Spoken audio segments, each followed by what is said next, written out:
An elderly man in Phoenix calls his doctor's son in New York City.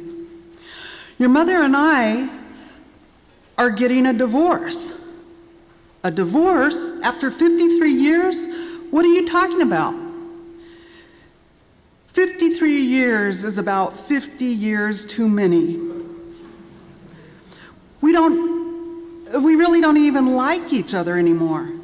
Dad, I can't believe this. Hold on, I'm gonna call my sister and I'll get back to you. And so he calls his attorney sister in Chicago. Sis, you're not gonna believe this. Dad just called to tell me that he and Mom are getting a divorce. What? That's crazy. I'll call them. Then we better get down there just as soon as we can. Sister calls Dad back in Phoenix. Dad, this is just crazy. And besides, I'm a lawyer. Don't do anything until I get there, until my brother and I get there. We're coming in on the next possible flights. The man hangs up the phone and turns to his wife and says, well, dear, that settles it. The kids are coming home for Christmas, and they're paying their own way.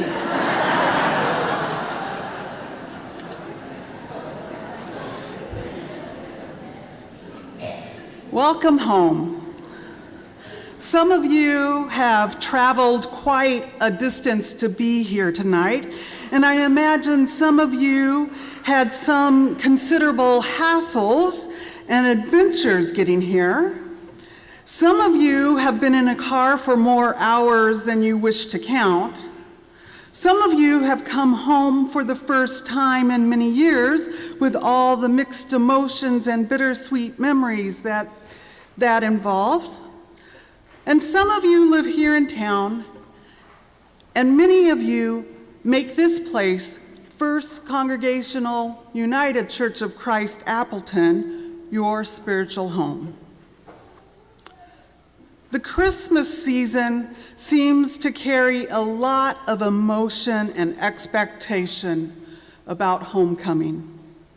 We hear songs like, I'll be home for Christmas, and there's no place like home for the holidays.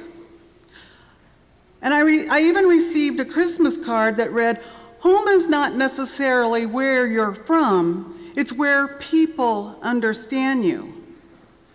And Mark Twain reminds us that home is where, when you go there, they have to take you in.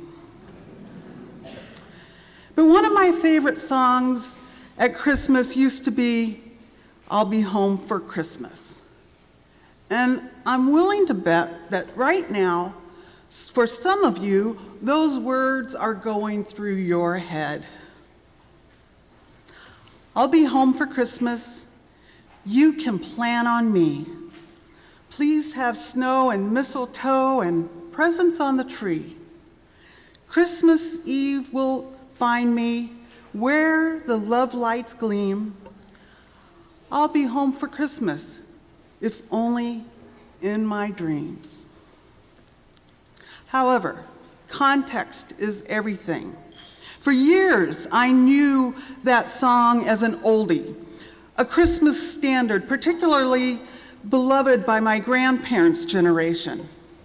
I only learned very late in the game that the song was written in the midst of World War II from the point of view of the soldier, which of course drastically alters the way I now hear that last melancholy line, I'll be home for Christmas, if only in my dreams.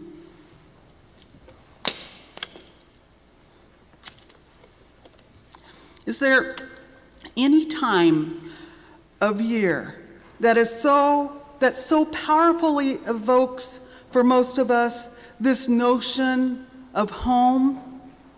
We all know what it's supposed to look like being home for Christmas. Snow, yeah. And the large family house with the sounds of children and caroling, and fragrances of cookies baking, something roasting in the oven, and pine needles settling on the tree. Lights in the windows, perhaps decorated on the house itself. a fire in the fireplace, laughter, singing, and people. Mom and dad, grandma and grandpa, children and grandchildren, and friends and neighbors. Home for Christmas. We all have a picture of what it's supposed to look like, and it's beautiful and evocative and perilous. Perilous because, again, context is everything. Fewer than half of all American families look like that family we still idealize. We no longer grow up, most of us, next door to our grandparents. Families are far-flung, and if they gather for Christmas, they do so from distances of hundreds or thousands of miles. Families are divorced and living in new configurations. Maybe your household has 2 dads, or just a mom, or grandparents. Maybe you live alone and happily. Maybe your spouse travels for work much of the year, and being home for Christmas may not be a possibility. And even if it is, it may not look anything like the image we still see in the movies, on TV, and in greeting cards. What is it about Christmas that makes us all want to be home with our families? I heard some folks talking about it. One woman said she had seen an article about a survey. The survey found that Christmas is the one time of year when most people want to be home. It leads birthdays by 3 to 1, and the 4th of July by almost 5 to 1. But there's something more than this. It has to do with a deeper sense of home that we feel at Christmas time, a sense of cosmic belonging, as if at this special time of the year we come closer to eternity than at any other time. We remember Augustine's famous prayer, "Thou hast made us for thyself, and our hearts are restless until they rest in thee." Has it ever struck you as ironic in the face of this time, this holiday time, that the holiday we want to spend at home was built around a man and a woman who had a child away from home? At Christmas, the veil between this life and the other seems thinnest, as if we could simply step from one side to the other. Bethlehem is the doorway, and we sometimes imagine we can hear the angel choirs a little beyond.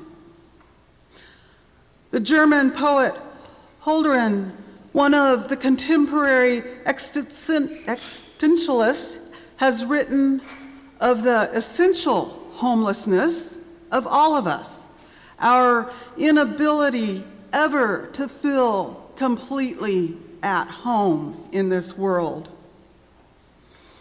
There is always a longing, a yearning for something more, for something beyond, for a life we can suspect but cannot touch. It is this homelessness that haunts the works of our greatest writers, musicians, and artists. They know that humanity is not the measure of everything, that there is a mystery beyond us, intruding on our lives, but never satisfying us in this life. It lures us, it draws us, teases and torments us until at last we give up the ghost and embrace it fully.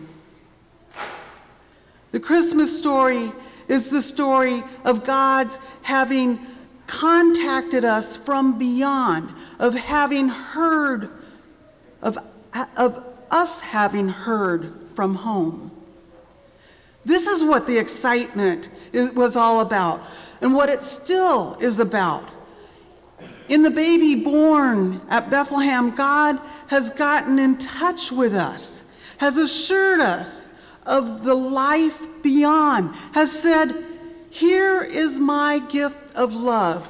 You have a home with me." Christmas is a spiritual thing. It's a God thing. And it's our chance, our invitation to come home to God in a very powerful and profound way.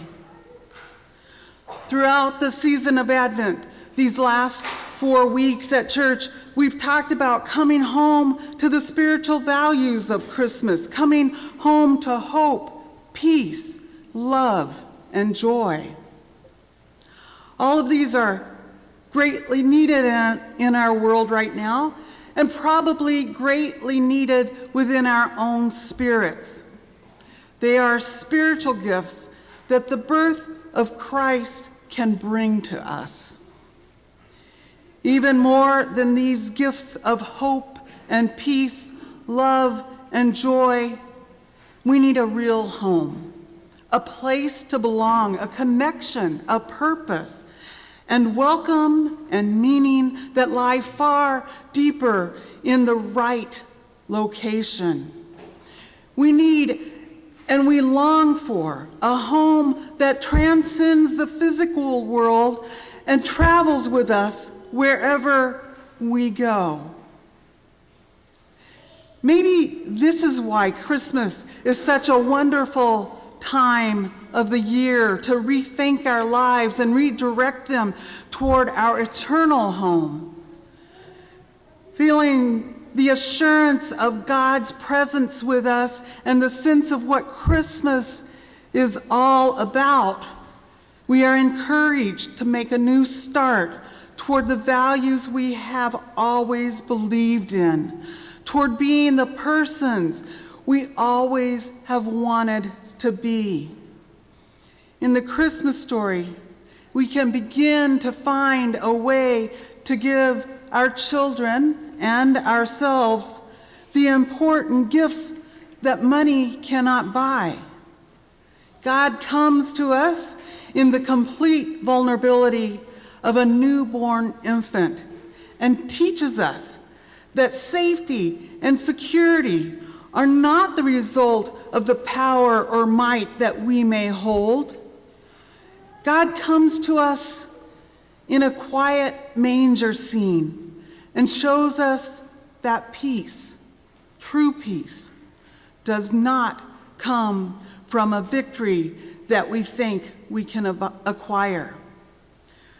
True peace comes when we live in strong relationship with one another, and when we trust in the presence of God and in God's protection. The Christmas story is about what theologians call the incarnation, God becoming a human being and entering our human world in a unique and powerful way. God comes to us in a form we can understand, a baby, who will grow up to be a young boy, and then a teenager, and finally a man who will teach us and show us what real love and real sacrifice is all about.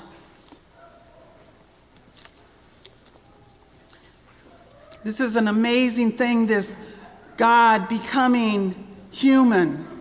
Many religions in our world might shudder at the thought of God coming to earth to dwell with us.